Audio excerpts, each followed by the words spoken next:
What's going on, everybody? Welcome to today's video. Reacting to Sam Ash is closing, What's Really Happening, an Ex-Manager's Experience by Pat Posse.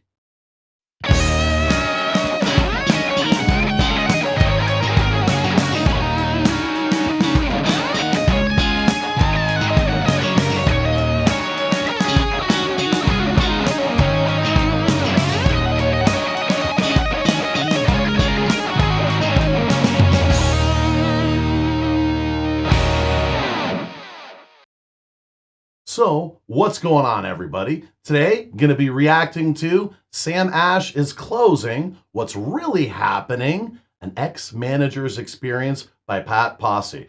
Hopefully, I'm pronouncing the last name the right way. So, as always, if you're not already subscribed to Pat Posse, again, sorry if I'm pronouncing that the wrong way, go and give a sub. And the original video, too, go and give it a like. I included it in the description. And on this video, my video, leave a comment on what you'd like to see me react to next. Now, taking a look at this video because this has been a hot topic in the guitar community about retail outlets shutting down their doors in the, event of all the online sales and everything that are happening. So let's check it out.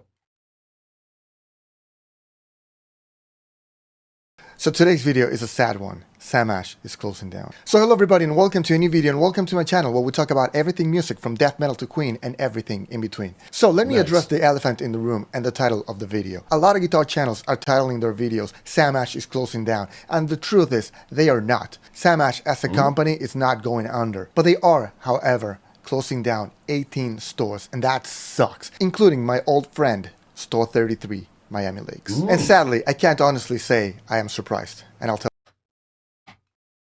I was not aware of that. I guess because all the things shared on social media, because I didn't delve in enough, I do not know that Sam Ash is not completely closing its doors. They're just shutting down quite a few locations. Okay, see, everyone, this is why you shouldn't always buy in to headlines or anything posted on the internet without doing your research first. But this is different. As always, with a proper reaction video, you want to give your true reaction and want this to be the first time you've watched said video.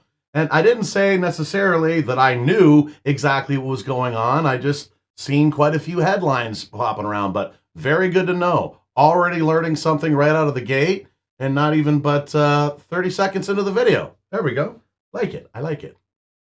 Tell you why. Having worked for Sam Ash for about 7 years from 2006, 2007, all the way to 2013, 2014, and rising through the ranks all the way from salesman to senior guitar department manager, I can tell you there were a lot of things that pointed to this demise. Now, of course, I'm going to draw from my own experience and my own store, but a lot of things will apply to different stores. First of all, let's talk about the history of Sam Ash and how they expanded and how fast they actually expanded. Sam Ash Music is actually turning 100 this year. It was actually founded in 1924 by Sam Ash. And for the longest time, they only had the one store up in New York. Now, Sam Ash, the founder of Sam Ash Music, actually had two children, Paul and Jerry.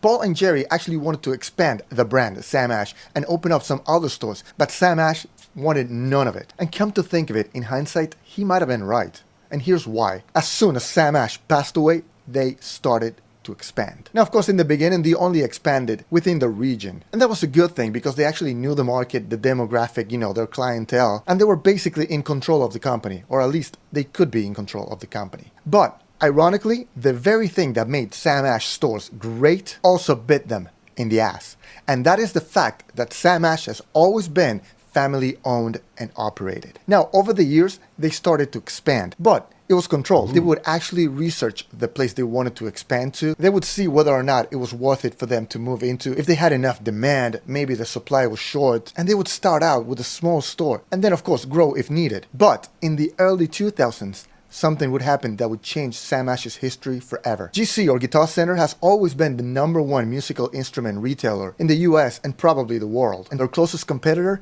was Mars Music. Mars Music was actually founded in 1996 by Mark Begelman, who was a guitar player but was more famously known for being the former president of Office Depot. So I'm actually really sad to say that this might be because I live in Canada currently. I've never heard of Mars Music before. Don't be angry, but I'm pretty sure I did shop at a Sam Ash when I was in Phoenix. I spent about 8 years roughly in Phoenix, Arizona, and I'm pretty sure there was a Sam Ash there that I think it's a piece of gear that I still have on my pedal board. My Digitech Vox Live 2 vocal harmonizer that I got from Sam Ash. But yeah, I've never actually heard of Mars Music. Sorry, don't be angry. And as far as Sam Ash even goes, I'm not sure if they have any locations in Canada. If so, it would most likely have been, the Toronto area and or Vancouver area. But if anybody watching this knows, do leave a comment below on if, Sam Ash does or did have any Canadian locations. I don't know. Leave a comment below. Of course, he took that Office Depot mentality, experience, and all of his business strategies and put them into Mars Music with a very aggressive expansion strategy that made them go from one store in Fort Lauderdale all the way up to 49 stores in 20 different states. All of that within 6 years. That's ridiculous. Yes. And their stores were awesome. It took the music retail business to a higher standard. But sadly, their numbers just didn't add up. So between the over-expansion and the new ways to do business online, Mars Music filed for bankruptcy in 2002. Enter Sam Ash. Since Mars Music was basically liquidating a lot of their stores and their stock and their furniture, Sam Ash saw this as a great opportunity to expand the brand. And they did. They bought out a lot of Mars Music stores. And all of a sudden, Sam Ash went from being a small, family-owned and operated musical instrument retail chain to a huge brand. And in a very short period of time, they actually went from having 7 stores to having close to 50 stores and being the second biggest retail in the music. Yep, I can see it right over there in Arizona. There's that one little dot for that. That's Phoenix, Scottsdale area. It's hard to point on a green screen. Right over there. Yep. That is where I got my Digitech Vox Live 2.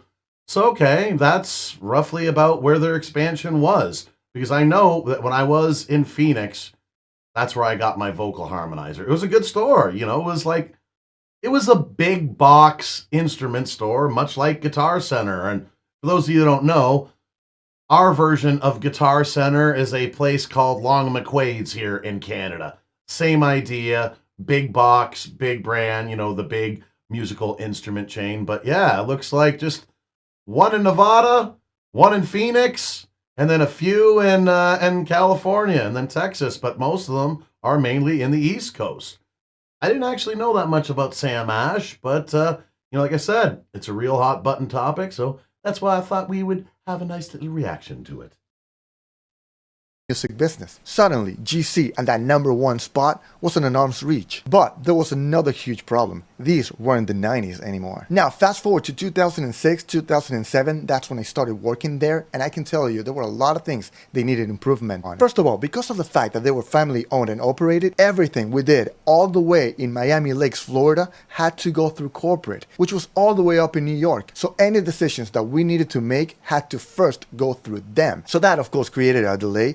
It was also a hassle, and they just didn't know the market as well as we did. Store 33, Miami Lakes, the store I worked in, was mainly pro audio because of all the churches and all of the events we had, and also being in Miami, a lot of DJs, a lot of techno music. But we still got pretty much the same stock as every other store in the chain. Instead of favoring and growing the pro audio department, they actually spread out the money in the budget the same way they did the Manhattan store, the North Carolina store, the California stores, the Nashville stores, and the New York stores. And that, sadly, in any business, that's not uncommon.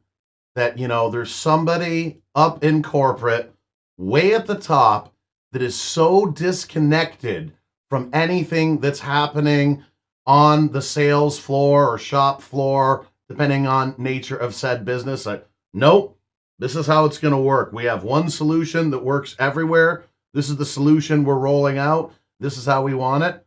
Listen to the people actually on the floor that are actually dealing with the customers and the products. No, we know better. We're up here. We're the ones that dictate the way it should be done. Sadly, I've been around a few different businesses as well as the music business, and unfortunately, that's the way most businesses run. It's sad, but it's true. Corporate, listen to your people that are your boots on the ground people about the products, about the customers, about the operations, as opposed to just listening to somebody that has a degree in business management that has no idea how business runs in the real world.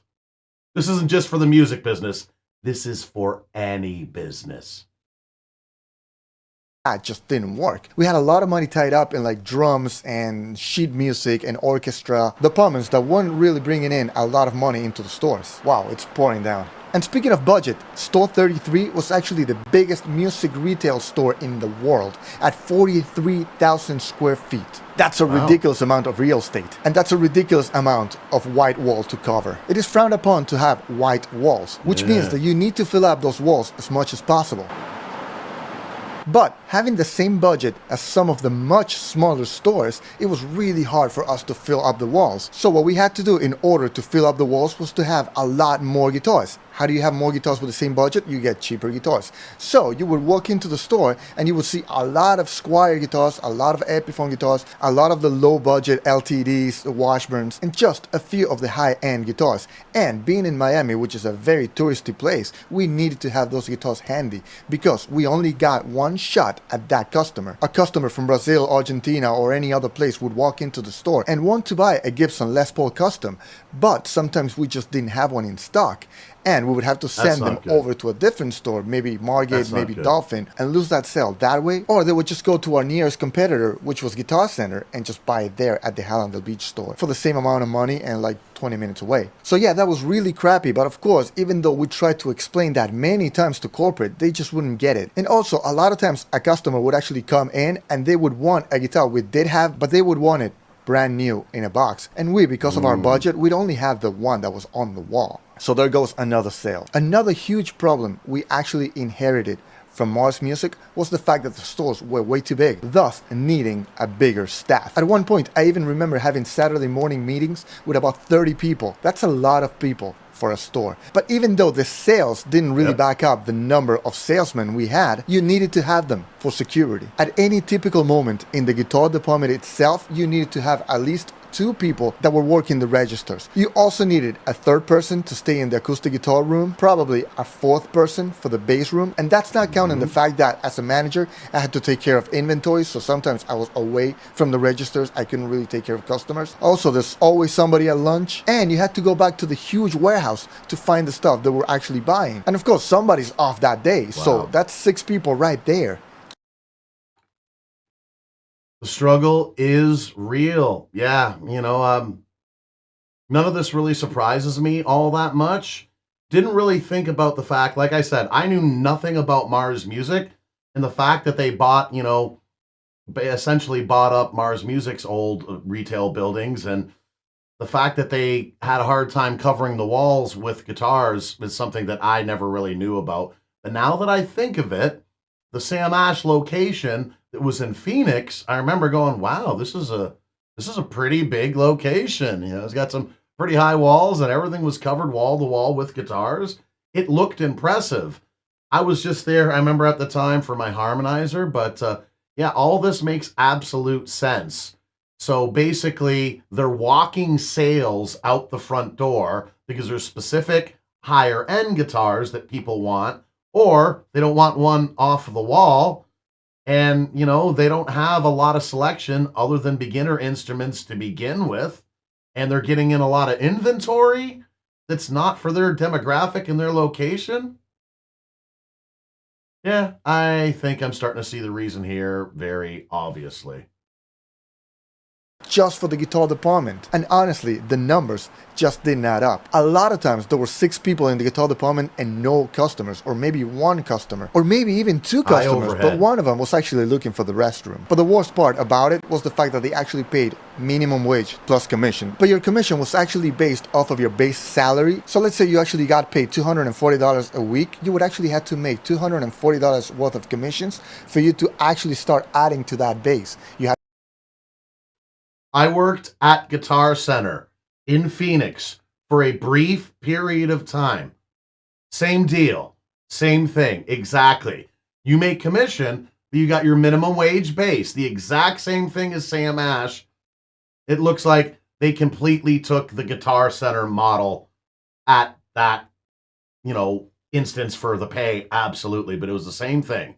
You have to make up in commission your base pay, and then whatever you make over top of that is commission that you'll actually get. If you make any commission on par with or below your base pay, you get no commission and just your base pay, which is minimum wage.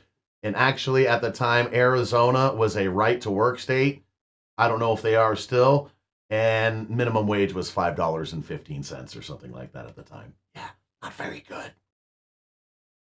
Had to break that threshold, but that was actually done monthly. So if you had a week when you only had like $100 worth of commissions, then you already owed them $140. So on the next week you had to make $240 plus the $140 that you were missing out from last week. So a lot of times by week 2, because of the fact that we had so many salesmen, a lot of people would just know that they were not going to meet that quota, so they would just give up and start over on the next month. Because, there was no real incentive to sell. So yeah, having so many big stores really hurt the company. And there were also a lot of other things that as salesmen we had to take care of, like the Gig Ready program, which was actually good, but we had to make sure that every guitar that went on the wall was actually restrung and set up, and that it was maintained every 2 months. So every 2 months that guitar had to get new strings and get set up again, which might have been fine for a lot of the stores, but we just had so many guitars, it was really, really complicated to actually keep up with it, let alone.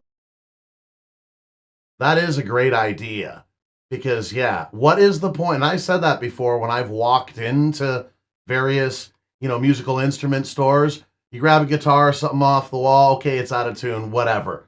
But then you go to try to plug it into any one of the amps, none of them are powered up, or they're not plugged into a speaker, or there's no patch cable around, or, there's so many things that, at a retail instrument store, I should be able to grab any instrument right off the wall, take a look at it, walk only a few steps to an amp, be able to plug it in and try it out. So I do agree with that, but I understand what he's saying that logistically might be a bit of a nightmare, especially since those places are just enormous. So you got God knows how many guitars. But no, to be in retail and to have them sitting out there, there's nothing worse than, picking up off the wall, and the setup is terrible.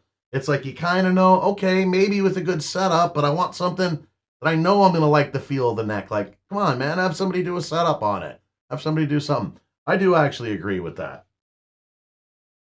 On the fact that most of them were really cheap guitars, and considering the time and the strings, you were putting in way too much money into guitars that weren't really worth it or needed it. And don't get me started on used gear. And don't get me wrong, used gear is my jam. I love used stuff. But here's the deal. We had to take in used guitars, used amplifiers, etc. and we had to clean them up, make sure they worked, put new strings on them, set them up, take pictures of them, and then we needed to email corporate so that they could put it up on the website.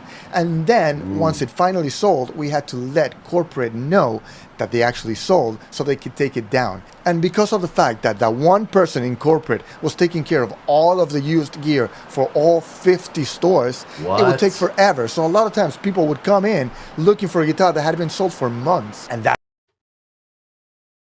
corporate couldn't put more than one person on that, or, delegate that to a few more people.